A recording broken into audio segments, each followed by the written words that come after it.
যারা কাঁকরোল খেতে অপছন্দ করে কিংবা কাঁকরোল খেতে একেবারেই ভালোবাসে না, তারা যদি এই রেসিপিটি একবার ট্রাই করে দেখেন তাহলে দেখবেন কাঁকরোলের একেবারে ভক্ত হয়ে যাবেন, বারবার শুধু এটাই খেতে চাইবেন। একেবারে সুস্বাদু, দারুণ লোভনীয় একটি কাঁকরোলের ইউনিক রেসিপি।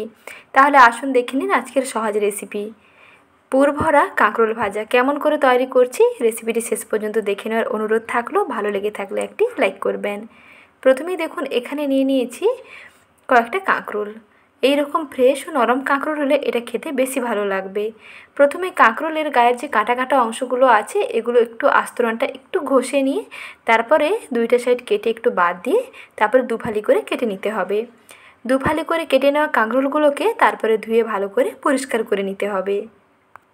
আর এরও আগে পুরভরা কাঁকরোল ভাজার একটি নতুন রেসিপি শেয়ার করেছিলাম, তাতে আপনারা অনেক ভালোবাসা দিয়েছেন, তার জন্য আপনাদেরকে অসংখ্য ধন্যবাদ। আর ঠিক একইভাবে আরও একটি রেসিপিও শেয়ার করলাম, এটাও দেখুন এবং বানিয়ে খান, দেখবেন খেতে দারুণ লাগবে।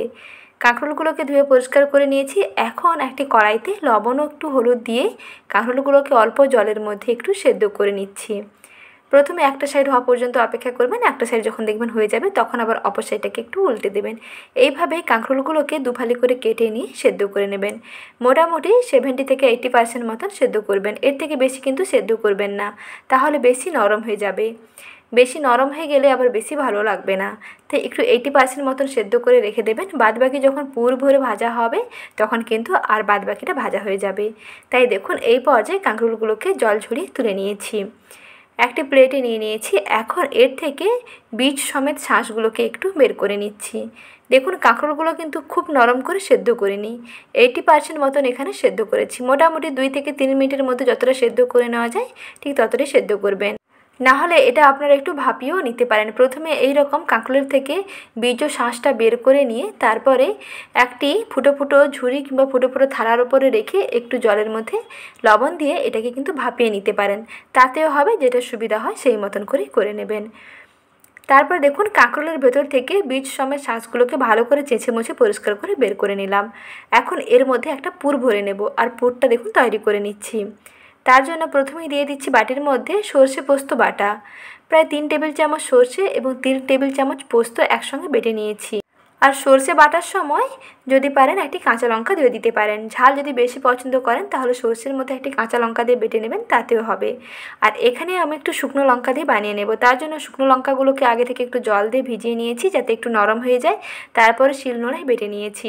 এখান থেকে আমি 1 চামচ শুকনো লঙ্কার পেস্ট দিয়ে দেবো, এতে খেতে কিন্তু ভালো লাগবে, বেশ ঝাল ঝাল হবে, টেস্টি হবে। তারপরে পরিমাণ মতন একটু লবণ দিয়ে দিলাম, একটু জিরে গুঁড়ো দিচ্ছি, একটু ধনে গুঁড়ো দিচ্ছি, আর অল্প একটু চিনি দিচ্ছি। আর দেবো সবশেষে ফ্রেশ নারকেল কোড়া।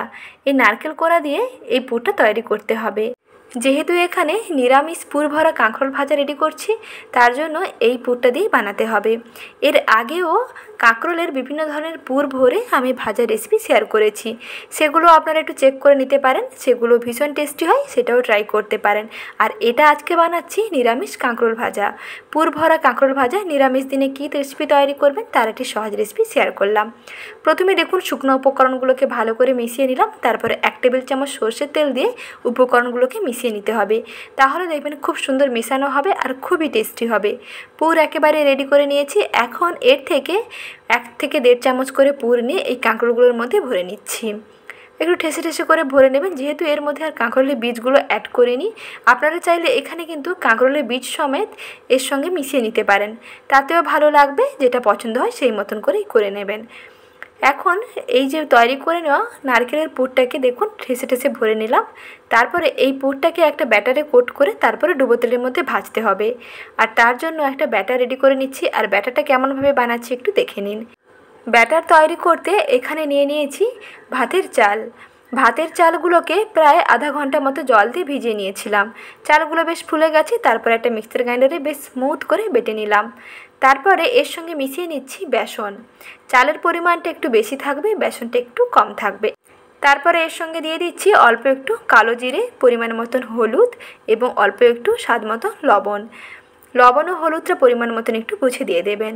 আর এখানে চাল বাটার পরিমাণটা বেশি থাকবে, আর তবে বেসনের পরিমাণটা একটু কম থাকবে। এটা খুবই মুচমুচে এবং খুবই ক্রিস্পি হয়, তার জন্য এই চাল বাটা দিয়ে বানালাম। আর মিশ্রণটা একটু ঘন করে বানাতে হবে। এখানে আপনারা বেসনের সঙ্গে চাল গুঁড়ো মিশিয়েও বানাতে পারেন, সেটাও সুবিধা হবে, তবে চাল বাটা দিয়ে বানালে কিন্তু বেশি টেস্টি হয়। যেহেতু এটা সাবেকি পদ্ধতিতে এবং সাবেকি রান্না, তার জন্য যেই পদ্ধতিতে বানাচ্ছি এইভাবেই বানিয়ে দেখুন, খেতে দেখবেন দারুণ লাগবে। আর এদিকে দেখুন কাঁকরোলের মধ্যে পুর ভরে নিয়েছি। এখন পুর ভরে নেওয়া কাঁকরোলগুলোকে এই ব্যাটারে ভালো করে কোট করে নিচ্ছি। আর এদিকে সর্ষের তেল গরম করতে বসিয়ে রাখতে হবে, আর এগুলোকে সর্ষের তেলের মধ্যেই ভাজতে হবে। যেহেতু এটা পুরোনো দিনের রান্না আর সাবেকি পদ্ধতিতে বানানো হচ্ছে, তার জন্য সর্ষের তেলেই বানাবেন, দেখবেন ভীষণ টেস্টি হবে। সাদা তেলেও বানাতে পারেন, তবে আমি বলবো এটা সর্ষের তেলে বানাতে। সর্ষের তেলে বানালে এর স্বাদ ও গন্ধ দুটোই দেখবেন খুবই সুন্দর হবে, খুবই টেস্টি হবে। এই রেসিপিটি একবার খাওয়ার পর আরও একবার কিন্তু আপনারা বানাতে চাইবেন। আর যারা কাঁকরোল অপছন্দ করে তাদের জন্য এই রেসিপিটি একবার বানিয়ে দেখুন। নিরামিষ দিনে পুর ভরা এই কাঁকরোল ভাজা রেসিপি হলে গরম ভাতের সঙ্গে দেখবেন দারুণ লাগবে। এদিকে দেখুন পরিমাণ মতো সর্ষের তেল গরম করতে বসিয়ে দিয়েছি। তেল মোটামুটি একটু ভালোভাবে গরম করে নিয়ে তারপরে কোট করে নেওয়া কাঁকরোলগুলোকে ভালো করে এরকম ভেজে নেব। আর যেই দিকে পুর ভরা থাকবে সেই দিকটা প্রথমে তেলের দিকে দেবেন। এক এক করে সমস্ত কাঁকরোলগুলোকে তেলের মধ্যে দিয়ে দিচ্ছি, আর গ্যাসের আঁচটা একটু মাঝারি থেকে হাই দিকে থাকবে। তারপরে কাঁকরোলগুলোকে তেলের উপরে দিয়ে গ্যাসের আঁচটা একটু কমিয়ে দেবেন।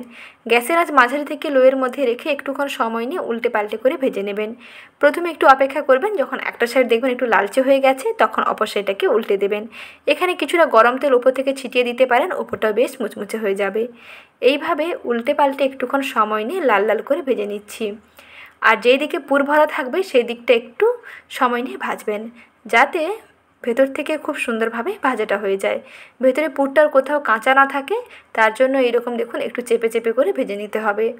দুই দিকের কালারটা বেশ দেখবেন লালচে হয়ে যাবে, তখন বুঝতে পারবেন যে কাঁকরোলগুলো একেবারে ভাজা হয়ে গেছে।